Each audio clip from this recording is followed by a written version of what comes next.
Hey guys, how's it going? Thanks for tuning in to this week's video. Today I'm going to be talking about breastfeeding and breastfeeding expectations. I will be posting another video on Theodore's breastfeeding story.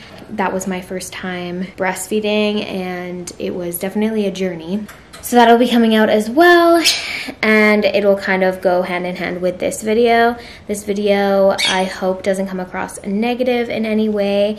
It's just some of the things that I realized going through a breastfeeding experience that a lot of people don't tell you about. So I feel like a lot of women, when you ask them, they kind of just like, oh yeah, it's beautiful, it's a great bonding experience, but it's not something that is just boom, the baby's born and now you can breastfeed. There's things that need to happen. It's the baby's first time breastfeeding. It's your first time breastfeeding that baby. You can have a great breastfeeding experience your first time and then the next baby is hard, or vice versa, or every time is hard, or every time it has been easy for you. And if every time has been easy for you, like, that is awesome. And I'm glad that that happens to some women, but for a majority of us, it's a learning curve. Whether it's something small or something big, we all have to learn how to do it. And it's not just like this thing that is instinctual. It's something that's learned, and it's not this like blissful experience every time. So that's what today's video is all about. Disclaimer, this is my experience with breastfeeding. These are the things that I realized no one told me. I am not a doctor, so this is just my experience. If you do have major problems and you're kind of researching for any advice or anything like that, take mine with a grain of salt and definitely consult your doctor, a lactation consultant. Doulas can help. If you had a midwife, all those people can help. Or breastfeeding doctors are really, really good too. They specialize in breastfeeding specifically, so they know what to look for. Definitely don't take my advice as a doctor's advice. Not a doctor. At the beginning of your breastfeeding experience, you have your baby. Your milk doesn't come in for a couple days, so that's hard because your baby still wants to latch and get colostrum, and colostrum's a lot thicker. Obviously, your breasts have not been climatized to being sucked on like that. You normally get cracked nipples and it normally hurts at the beginning. I guess I shouldn't say normally, but it can. It can hurt. You can get cracked nipples. You can get bleeding nipples, like the baby could have a bad latch and is just like sucking so hard that it cracks your nipples, and then you can't breastfeed out of that breast until it heals. You hear about these things, but then in the instance, like right after you have your baby, I felt guilty because you can't feed your baby, whether they're not latching on or you're too sore to even try to attempt to latch on. Because of all the hormones, you're like, I can't feed my baby. And that's something that you're made to do. And that kind of messes with, well, it messed with my head. And I've heard from other people that it messed with their head because you just have so many hormones and then make small things into big things, and that small thing is a big thing in a new mom or the mom's experience. You're like, this is what I meant to do. I meant to feed my baby, and now I can't feed my baby for whatever reason, even if it's not your fault. If your milk hasn't come in, if the baby is not having a proper latch, if the baby is fussing and doesn't even take the boob at all. These things are not in your control, but your brain kind of does funny things because you're going through a lot of hormones after birth. That's something that they tell you, but you don't really get until you have a baby, like until you experience it yourself. Okay, I don't know if just the people around me didn't tell me this or if you guys have experienced this too, but people didn't tell me about like how your boobs change. They only tell you about like how big your boobs get and how like engorged your boobs get, but they don't tell you about your letdowns. You hear that you have letdowns. You're kind of like, I don't really know what this is, but I kind of know what this is. They don't tell you that they level off. In the beginning, I had really strong letdown because Theo wasn't latching properly, so I was pumping. Pumping makes your letdown very like intense. I would constantly leak, so I would have like breast pads reusable breast pads or whatever, I was finding that I was doing laundry all the time because I was going through so many. So then I bought new ones, and by the time I bought more, my supply leveled off and I no longer leaked and had like intense letdowns. So that changes over time, which no one told me it would taper off. Like if I knew that, I wouldn't have bought more. They also didn't tell me, so your boobs get really big, and I bought nursing bras. I bought what I was at, but when I was shopping, I was kind of like engorged because I was in the middle, like it was between two feeds. Now I can't wear those bras anymore because they're so huge that I don't fit in them, and your boobs, they just go from size to size like crazy. My advice to any new mom is don't buy nursing bras. Just buy something that is just a nice piece of fabric. It doesn't have any underwire. It's not constrictive like a sports bra, but it still holds everything in, because bras like that, you can go in between. You can get really, really big or smaller, and it won't matter the size of the bra. But with nursing bras, maternity bras, anything that has a wire, anything that has adjustable straps, or like even sports bras, like your boobs will change drastically and you'll be buying so many bras. You also can use like bralettes, and they're really nice to sleep in. Then those types of bras are really, really good too, because then you don't get clogged breast ducts. Clogged ducts suck. Wired bras or even like structured bras can make you have like more clogged ducts, and it's mostly on this. Like most women get them like here and then like under. That's where the wire is. If you're like sleeping or putting pressure, then you're gonna get a clogged duct. So I would just avoid those types of bras. One thing they don't tell you about, or at least I didn't realize until I had Theo, was they don't talk about how hormones can really mess with your head. When I couldn't breastfeed Theo because of his latch, I was pumping and he was still getting my milk, which was the point. Like that's all I cared about, was that he was getting my breast milk. But when I was feeding him with the bottle, it was like I resented the bottle. I was just so angry that this bottle could feed him and I couldn't, even though it's my milk. And it was just so frustrating, and it was so mentally like hard to go through that. And no one really tells you that. Like it's like, okay, I'll be super emotional, but it's like hormones do other things, or they can make you depressed, they can make you anxious, they can make you super happy, they can make you super sad. It's just a whirlwind of emotions that literally these hormones do. And when you want to breastfeed and you're watching your baby drink from a bottle, you're not getting that oxytocin bonding hormone, which is your happy like that's a happy hormone for a mom to get when breastfeeding, and you're just watching them feed from a bottle, and it's kind of discouraging. It messed with my head. So that's something that no one told me about that could happen. I wasn't prepared for it at all. People don't talk about like how much nutrition you actually need when breastfeeding. Your body literally takes everything and gives it to your baby. That's also why when I got pregnant this time, I lost all milk production, because my body was like, okay, these babies inside you need the nutrition, not the baby outside, because there's two. Normally, for a lot of women, when they're pregnant, they can still breastfeed a little bit to the baby that they're currently breastfeeding while they're pregnant. But because I have twins, my doctor said that it was like, my body was like, nope, that's normal. Like also, if you're not pregnant and you're still breastfeeding, you need so much. Like if you start working out and you like change your diet for your workouts or whatever, you can lose production. You can lose your hair, you can have brittle nails. All of your vitamins go to the breast milk and not you anymore. So you need to make sure that you're eating, I think, what is it? Isn't it the same amount of calories that you were when you were pregnant? I think it's like 300 to 500 calories still extra when you're breastfeeding, because you're still giving a lot of your nutrition away. Also, I heard that your collagen in your skin doesn't go back to the way it was before you got pregnant until 2 years post breastfeeding. So it's not even post delivery, post birth, it's post breastfeeding. Even if you need certain surgery, they'll wait until you're 2 years post breastfeeding, because your body changes so drastically. So that's also something that I learned that I thought was really interesting. When you're talking to someone who's breastfed before and you're like a new mom, or like just like curious, whatever, they tell you like, oh, it's beautiful, it's a bonding experience, blah, blah, blah. That's great, but they didn't tell you how long it took them to get that. Some people, it's like as soon as they get their supply in, boom, they have this magical time breastfeeding, which is amazing for them.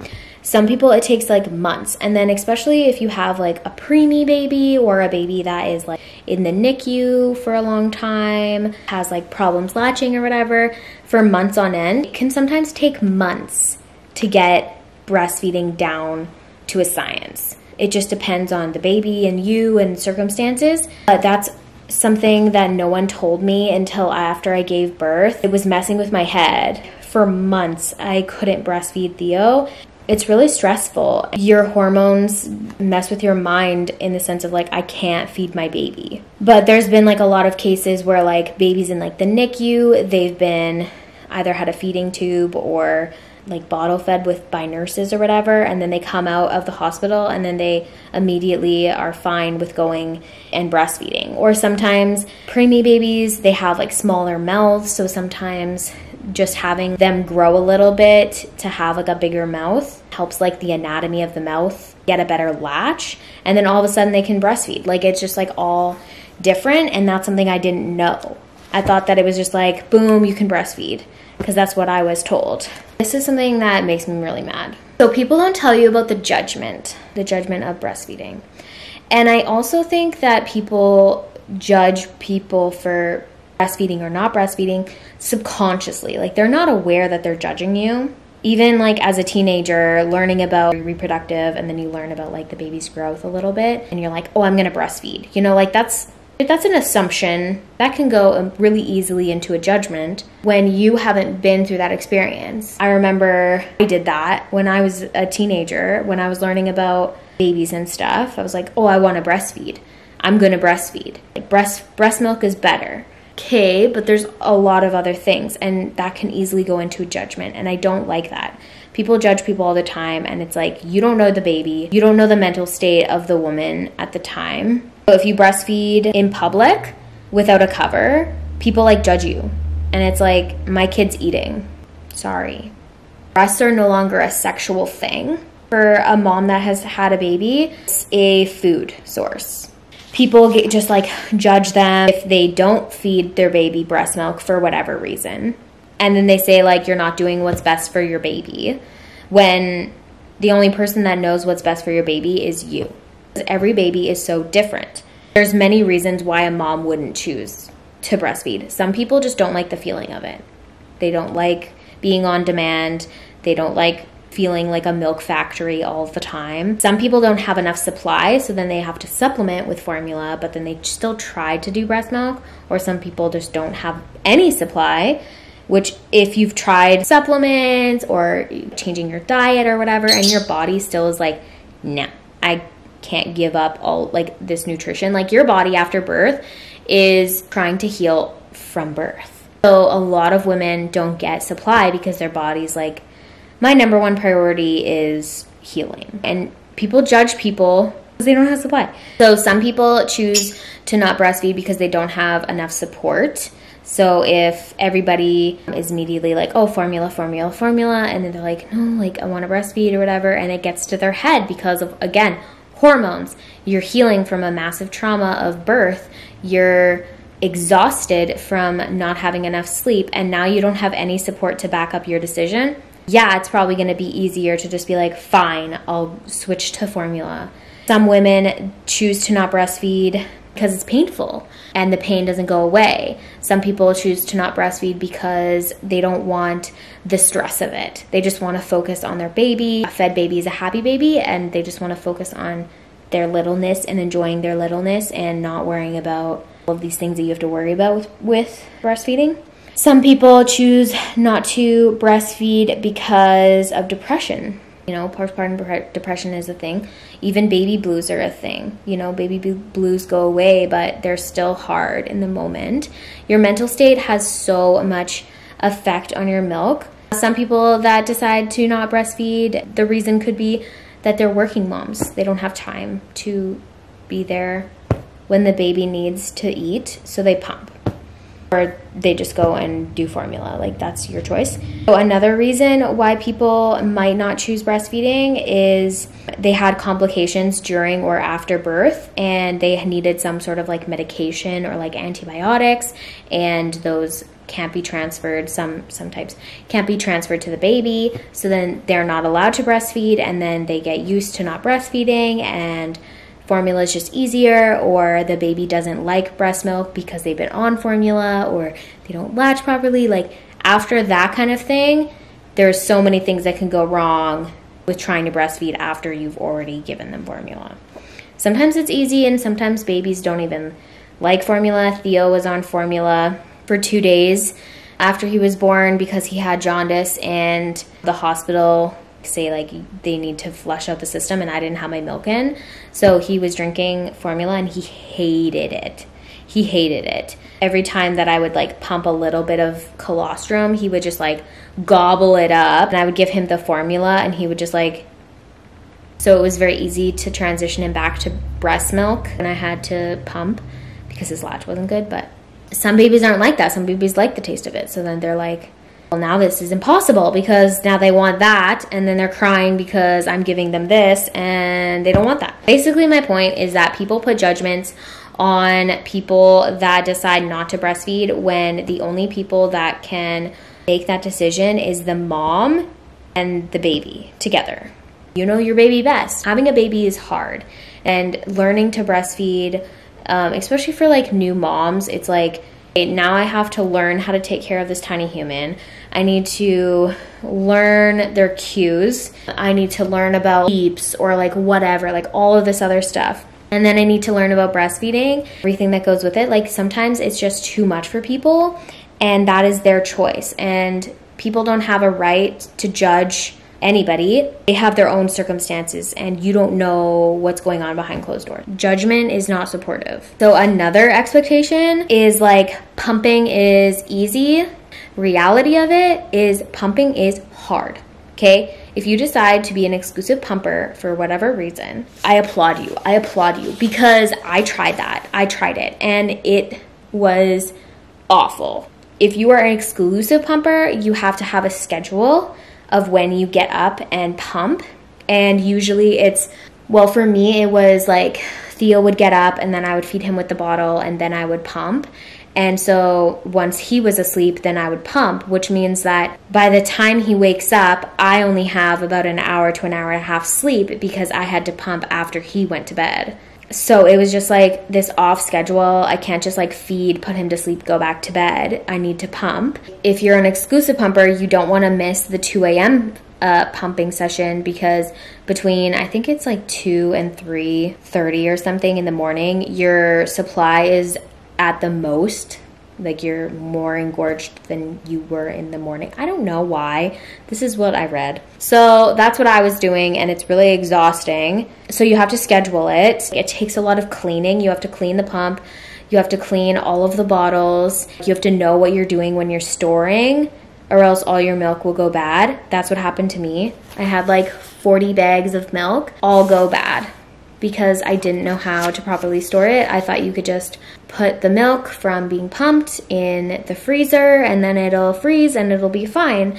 But no, you need to like put it out for room temperature, I guess, and then wait for it to be room temperature, then put it in the fridge and then put it in the freezer, because it's very temperamental. I didn't know that, so I wasted a lot of milk. Exclusive pumping, you have to carry around all your stuff everywhere. And my pump is like maybe that big. Like, it is a small pump, but you still have to carry around everything with you. I went to my mom's house and I had to pump there, and I have to carry that bag and then the diaper bag and then the baby car seat with the baby in it. It's a lot.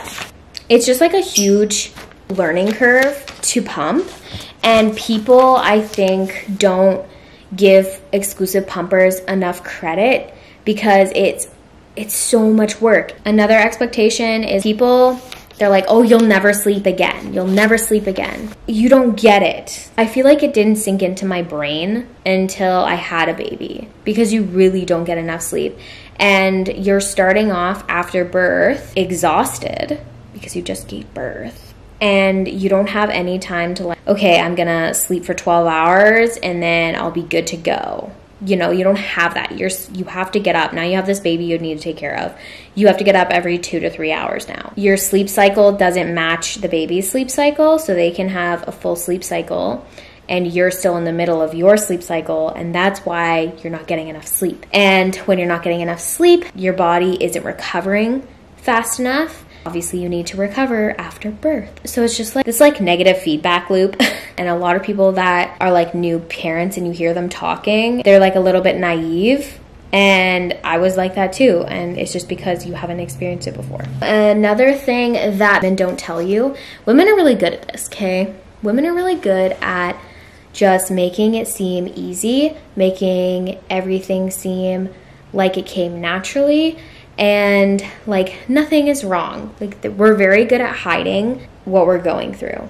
And one of those things is like changing your diet. Like when you ask people or women about their breastfeeding experience, they just kind of glide over the fact that, oh, my baby has some sensitivity to wheat or milk or like dairy or I don't even know, nuts or just raspberries or any sensitivity to what you eat goes through your milk, and then they get, like, if they have a sensitivity, you have to stop eating that. Women don't talk about that. That's something that I learned from others needing to do that, and I also did that a little bit with Theo at the beginning.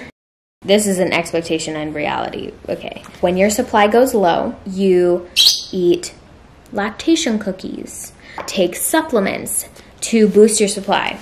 Reality is you change your diet first, because your diet can really affect what you do, and you can eat like certain things that increase it without eating lactation cookies and stuff. Like I feel like all those things are marketing ploys.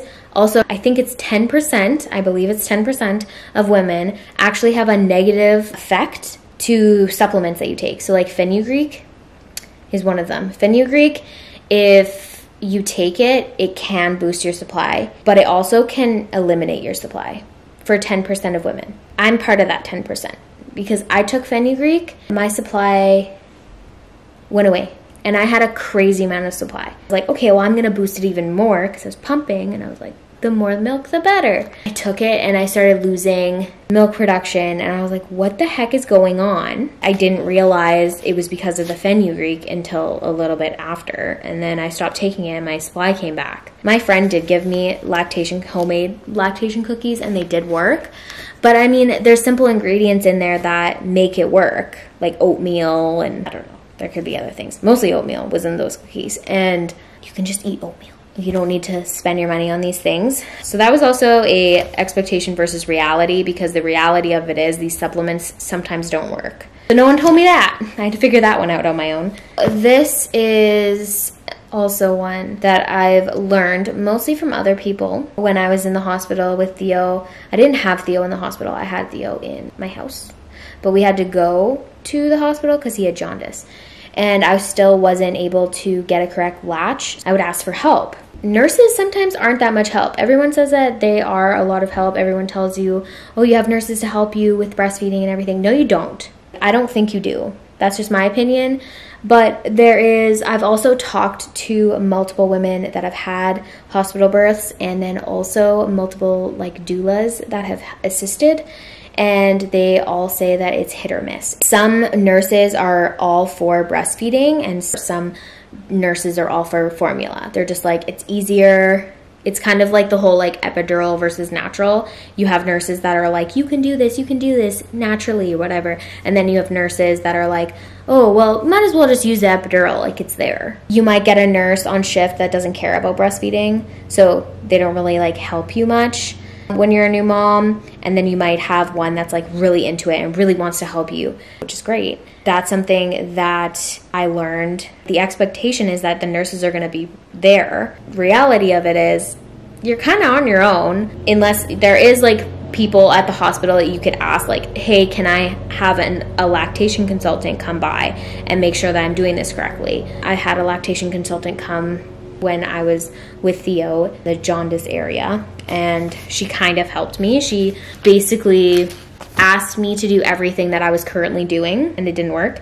And then she referred me to a breastfeeding doctor. So another thing that people don't talk about, tongue ties and lip ties enough. Some people that I talk to don't even know what a tongue and lip tie is. Some people have had issues with it and frequently talk about it. So it's kind of like a thing that if you aren't in the right circles, you're not going to hear about it. I think it's something that we need to talk about more because it actually happens more commonly than not. And there's certain signs that you can tell if your kid has it, and it makes the woman, this is my personal thing, because Theo had a tongue tie, it makes you feel guilty because you can't feed your kid, because you can't have a proper latch with your kid, and you think it's you. Then like you go to the doctor and she said he has a tongue tie or a lip tie or whatever, like it's not you, it's him or whatever. Here in Canada, we get like paid healthcare, and some things are known as like cosmetic. So like getting your kid circumcised is like a cosmetic thing, so you have to pay for that. That's not part of Alberta healthcare. So, and then each province has their own specific healthcare of what they think should be free and what shouldn't. My friend who lived here and moved to BC, here I got Theo's tongue tie snipped, obviously, and it was free. It was just like an easy, like it was like less than 2 minutes. It was like hundreds of dollars in BC for my friend just to do a little snip on underneath your tongue. I thought that was ridiculous. It's something, tongue ties and lip ties, especially when they inhibit the function of a proper latch, I feel like should be covered, because like it's something that's for their health. It's not a cosmetic thing, but some provinces think it's a cosmetic thing. And that was something that I learned that no one told me. Like, how much in the US is it? If it's that much money in Canada, I don't even want to know. This is one where people don't talk about it, but then when they do talk about it, they don't talk about it properly, I think, my opinion. Cluster feeding. You always hear about cluster feeding. They don't like really go into detail about it, at least like people that I've talked to. They don't explain what cluster feeding is. They just say cluster feeding. You're like, okay, I don't know what that is. They don't give you the signs of what it looks like. So then when it does happen, you're like, oh, I know what this is. This is cluster feeding. Like, you just think that your baby's just snacking all the time. Cluster feeding is when your baby feeds short amounts of time and very frequently. It happens less frequently in babies that are bottle fed. It can still happen, but it's more frequent in babies that are breastfed. And the reason for that is to increase demand. The more the baby cluster feeds, it's because they're going through a growth and they know that they're going to need more milk. So they kind of stimulate the breast more frequently to increase the milk production, because then the breast's like, okay, we need to make more milk because they're eating more. But a lot of women are just like, oh my gosh, I'm going to pull my hair out. My kid just keeps snacking, is up all the time, wanting to eat. And it's like, it is annoying and it's exhausting because you literally can't do anything. You're literally just sitting there breastfeeding your kid, and then like they fall asleep for 10 minutes and then they wake up and then they want more milk and then they fall asleep for 10 minutes and like, I can't do anything with my life. That is completely normal. It's just something that babies do, which is something that a lot of people like just bypass over. Like, breastfeeding's beautiful. And then they don't like cover this part of how hard it can be, because you literally can't do anything. With regarding to cluster feeding, if they don't know what cluster feeding is and their baby is just snacking, they feel guilty because they feel like they're not producing enough milk and they're starving their kid. My baby obviously isn't getting what they need because they're just keep wanting more and nothing's there, because you can't see the milk leave. Well, that's also something that happens to women. It gives them kind of a little bit of anxiety, but that's not true. Your baby is getting milk. It's normal. They're trying to make more milk. That goes into the whole like anxiety about being able to tell how much your baby's actually consuming. When I was pumping, you can measure how much milk they're getting. So it's like, okay, they're getting 4 ounces. Okay, cool. And then when you switch from being bottle fed to breastfed, like after he got his tongue tie snipped, it was like, I don't know how much. I don't know. The doctors will say like, oh, well, how long was he on there for? And it's like, I don't keep track of that. I don't know. Then you have a little bit of a challenge. Track it. So you have to like track diapers and stuff. Before having a kid, I wasn't aware that you would get anxiety about, is there enough milk? And how do I know they're getting enough? Another thing that women need to talk more about this. I watched this comedian and she's really funny, and she like was talking about clogged ducts, and you don't really know what clogged ducts are, or like mastitis, until you have a baby. But sometimes you don't even know what it is after you have a baby. A lot of people that I talk to are like, what's that? Or like, I have this like hard thing and I don't know what it is. Unless you go over and above and go to like a prenatal class, or you have a doula, or you have like a really, really good mom who tells you all of this information, you don't know what that is. Or if they went through it, you know, if they didn't go through it, they're not going to tell you about it. We need to like teach women more about mastitis, how to prevent it, and how to prevent clogged ducts. Another thing people don't tell you, when you have issues with getting a proper latch, the nurses will give you, or a lactation consultant, whatever, they'll give you a nipple shield. If you have inverted or flat nipples, they'll give you a nipple shield. Well, one, nipple shields do not fit everybody. They're not all size fits one. They are different sizes. They are also, you can buy different brands. The most common one is the Medela one that the hospital always has on hand. Depending on your shape and like how the baby takes it, I don't know, you might want to try a different brand. I tried them with Theo and I really hated them. People don't tell you how like frustrating they are. Basically, they're like these things that go on, but then when the baby's like fussing and stuff, they'll like flail, and then sometimes they'll hit it and then it'll fall off, and then you have to try to like put it back on, but then your baby's crying, and then when your baby cries, you start to leak, and then if you leak, then it's like all slippery, and you're trying to put on the nipple shield, and it's all slippery, and then you're trying to hold it there, and then you're trying to shove it in the mouth, and you're trying to hold your baby, and it's just like really, really frustrating. And then they'll like get the nipple shield in their mouth, and then they won't get your nipple. And then so they'll start sucking, and then they'll be like, well, and they'll start crying, and they'll rip the nipple shield off, and it's a gong show. Like, people are like, oh yeah, just use a nipple shield. No, it's not just, oh, just use a nipple shield. It's more challenging than that. That sounds like an easy fix. So that's something to look forward to if you need a nipple shield.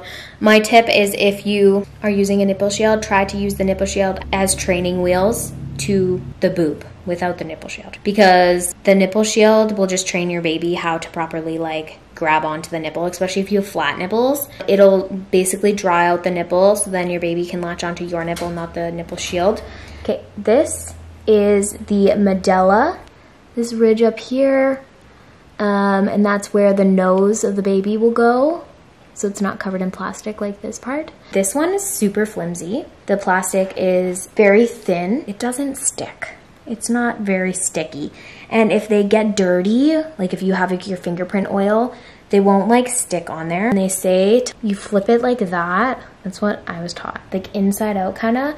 You pop it on your boob like that. And then that gives it like suction. For people that are a different shape, I got this one. This one's called Cradle Plus. I just got it on Amazon. It is a thicker like silicone. This one has a smaller nipple area than this one. See? So the nipple's a little bit different because it's a thicker silicone. I find it sticks a lot easier, so you just do the same thing, and then when you put it on the boob, you just kind of like pop it. It won't work on my hand, obviously, but anyways, you just pop it on there, and it does, they seem to grab it and like it pulls it more. But these worked way better, this brand, than the Medela ones. So if the Medela isn't working for you, don't get too discouraged, because there's other ones that are made. I would just look online and see if there's anything like this. This one comes in a nice little thing like that, and it has 2 in there. So I also liked that because of the cover. Hopefully that helps anybody that's looking for nipple shields, because the Medelas sometimes don't work, depending on your boob shape.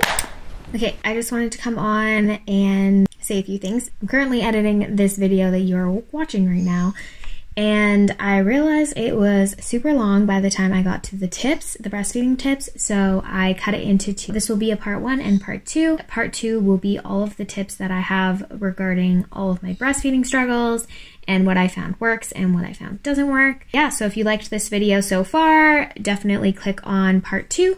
Thank you so much for watching my videos, if they helped you at all. If you liked them, please give it a thumbs up and subscribe to my channel for more motherhood videos and day in the lives and all that fun stuff. Thanks so much.